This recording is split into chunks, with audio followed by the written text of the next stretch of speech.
I love throwing horsepower at a car, and that's why I have a race car.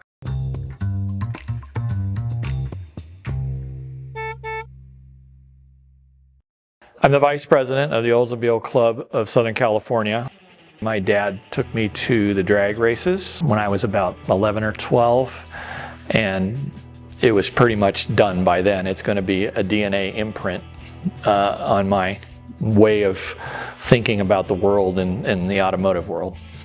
I do like working on cars. It started out of a personal need first, just having cars, having to fix them. You can't ever only own one. You've got to, it's an illness. I'm self-taught. I didn't go to any classes. I'm not ASE certified, anything like that. I've just been touching and messing around with cars since I owned my first one. I've become pretty well associated with being somebody to go to get one of their Oldsmobiles fixed or build an engine for them. Oldsmobile name is gone. The company folded and closed its doors in 2004. The name is lost a little. There is a community. It takes a little effort to find the community and find the right people, but there is a community.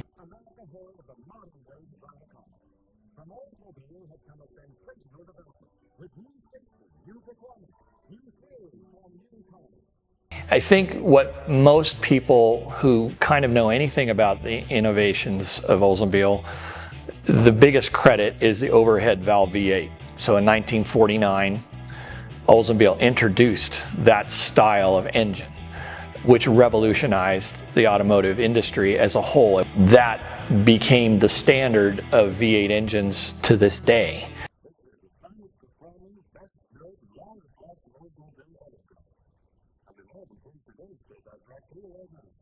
Go forward for a minute, 1966, they were the first ones to mass produce and offer to the public a front-wheel drive automobile with the Toronado. That was unheard of. Oldsmobile was the first one to chrome plate exterior components of their car. The intention of that was really not to make them pretty, but to make them more durable. Oldsmobile was the first one to use hydraulic tube-type shock absorbers. Oldsmobile was the first one to introduce the airbag in 1975 in the 75 Cutlass. It was an option you could order. They were the first one to put a 455 cubic inch engine in an intermediate style body car or a two-door car. There were things like that were cutting edge. You could argue that that might be the beginning of what we might want to call the muscle car era. And everybody took a shot at that. Ford, Chrysler, even a couple of import companies all saw the handwriting on the wall and the horsepower wars were on. It's funny because actually the term back then, what we're now calling the muscle car era, they actually called those cars back then supercars. So Oldsmobile was right there in the hunt along with Pontiac. Pontiac made a lot of noise with the GTO in 1964. And to a lesser degree, Oldsmobile, that's when the beginning of the 442 started, was also in 1964, as a response to the GTO. The 442 stands for 4-barrel, 4-speed, dual exhaust. That's what that nomenclature was originally intended to identify the car. And in 64, there was the beginning of Oldsmobile's more modern muscle car. That's a 1969 442. We bought it, a friend of mine and I that is in the club, his name is Scott. We had bought a couple different cars to fix up and flip. As we got it home and I started working through some of the mechanics of it, it was obvious that the engine was not in good health in it. We decided, let's just turn it into a race car. It has a 455 cubic inch Oldsmobile engine in it, aluminum cylinder heads, a pre-production intake manifold from Edelbrock, big tube headers, big carburetor, the same actual Turbo 400 transmission that actually came in the car, albeit all the innards are all race innards now, heavier duty, but the outside case still has the VIN number from this car on it. And then the rear end is a Chevrolet 12-bolt, which is stronger than what Oldsmobile's offering was in the day, with all heavier duty internals, 433 gears. This newest engine, because we just put it in at the end of last year's racing season, has 750 horsepower. We drag race primarily right now the American Nostalgic Racing Association, which operates at the Famoso drag strip in Bakersfield. And that is a nostalgia racing, so it's all pre-1982 cars, nothing newer. So lots of muscle cars from the 60s, cars from the 50s, modified Volkswagens, there's all kinds of different cars at the track. But it's like walking through a time machine. And we've raced all over the place. All the tracks in Southern California, Fallon, Nevada, the Strip in Las Vegas, Phoenix. We've gone all the way back to Iowa to take this car to go drag racing. I have been for a long time, but even more seriously now, a race car driver. And the we part of that is my wife primarily, Karen, who is the team mom and the glue that holds everything together. Most recently now, my stepson Ryan, who also races with us now, with an Oldsmobile, of course.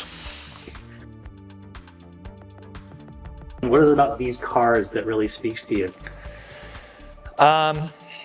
Well, that started in 1986 with the acquisition of my first Oldsmobile, my 1983 Hurst Olds. I had been a Pontiac guy in the very beginning. My first car was a 65 GTO. Drifted away from that to the Mopar world for a while because I got heavily involved in racing. Full circle, I'm out shopping for a new car. And it happened that 83 was sitting on a used car lot next to the new car lot where I was looking at, dare I say, a GT Mustang. Couldn't afford the Mustang, bought the Oldsmobile, really just because it was so cool looking. And I opened the glove box and all the original paperwork is in the glove box.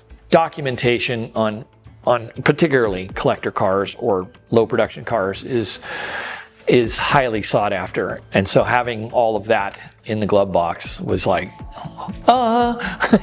this is a cool street car. You know, it drives nice, it rides nice, it steers nice. So it could still act as a family car, which was kind of the intention, but we'd look cool doing it. Its model is a Hurst Olds 15th anniversary. Oldsmobile built Hurst Oldsmobiles on and off sporadically, starting in '68 and ending in 1984. And so the 83 is the 15th anniversary from 1968. It's a G-body car. That's what now we are calling, at that time, the new generation of GM intermediate cars. We had started with A-body, now we were calling them G-body. The Hurst Olds is powered by a 307 V8. It's a little on the anemic side. It's only 180 horsepower. It's still a 4-barrel carburetor, but it's dual exhaust into a single catalytic converter and then back out to dual exhaust. So it has a nice sound, but it doesn't breathe as well as it could, because we're also now talking the beginning of the smog era.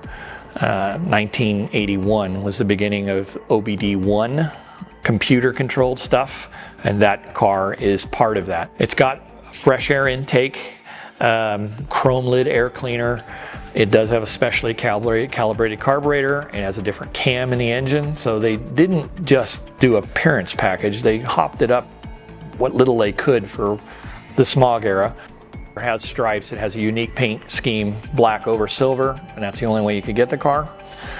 With the 15th anniversary badging and lettering on the car. Rear deck spoiler, front air dam, blacked out grille, blacked out headlight surrounds, blackout taillight surrounds.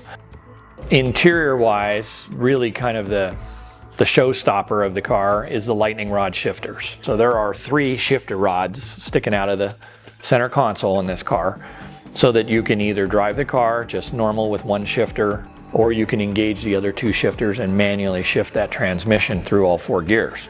It's gimmicky. It didn't make the car run any quicker in the quarter mile, but it looks cool. 3,001 of them were built. Oldsmobile built almost 1 million cars in 1983, 958,000 and something cars, and only 3,001 of them are these. So they got spread around just one or two to a dealership across the country. In the grand scheme of things, they're still considered rare. It just became by accident owning that car that it took me down this path. In the pecking order of GM, Chevrolet is your entry-level car, Pontiac is your next step up and was kind of the performance version. Oldsmobile was the next step, which was more of a luxury performance car, and Buick was just considered an affordable luxury car, old man car, until the GS versions came, and then Cadillac was your top of the line. The Oldsmobiles are built better than the Pontiacs and the Chevys. Talk to me about the other 442 that's out there. It's a 1971 442 with the W30 package. So it's the creme de la creme, or the top of the line of the muscle car package you could order from Oldsmobile in that era. The W30 package increased the horsepower, improved the suspension, and there was some added gimmicky features, I guess if you want to call that. The red fender wells, front fender wells, are a call out for the W30. It's just an appearance thing. The stripes on the car are part of the W30 package. The rear wing spoiler is part of the W30 package. The shifter in this particular car, this is an automatic car, 455 with a turbo 400 automatic, but it has what was affectionately called at the time, which may be a little bit of political incorrectness now, was called the his and hers shifter. So it's a dual gate shifter. Hurst made this shifter in a dual gate scenario, so in one part of that shifter you can just drive it like a normal car and shift it into whichever gear you want to, but it has a second gate where you can push the shifter over and unlock that gate and pull it down into low and manually, like a slapstick if you will, manually shift the transmission. It was designed to not have any softness to its shift, so it's pretty abrupt. It'll spin the tires between shifts if you ask it to. Unfortunately, with 1971, the horsepower went down. 71 was the beginning of reducing compression ratios by all manufacturers, because the whole unleaded fuel and the whole next iteration of smog laws was coming. And so this was the beginning of the end, if you will, of higher horsepower, higher octane fuel, higher compression of these cars. It still managed 350 horsepower. It still probably can lay down a high 13 or low 14 second quarter mile at near 100 miles an hour. So it still scoots well, even when it has air conditioning and, you know, all that extra plushness to the interior and all that. It's not the beast that the 1970 version was, but it's not far from it.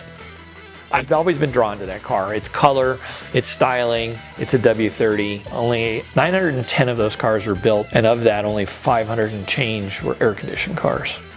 When they were building cars like this, or even the Hursts, often they were building them to order. They weren't just building a bunch and then hope they can sell them.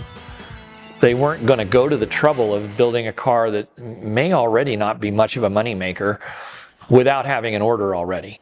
Not a whole lot of people necessarily wanted to buy and order a car like that. And thus low production, which, yes, for the collector car hobby or the enthusiasts means rarity, which means value.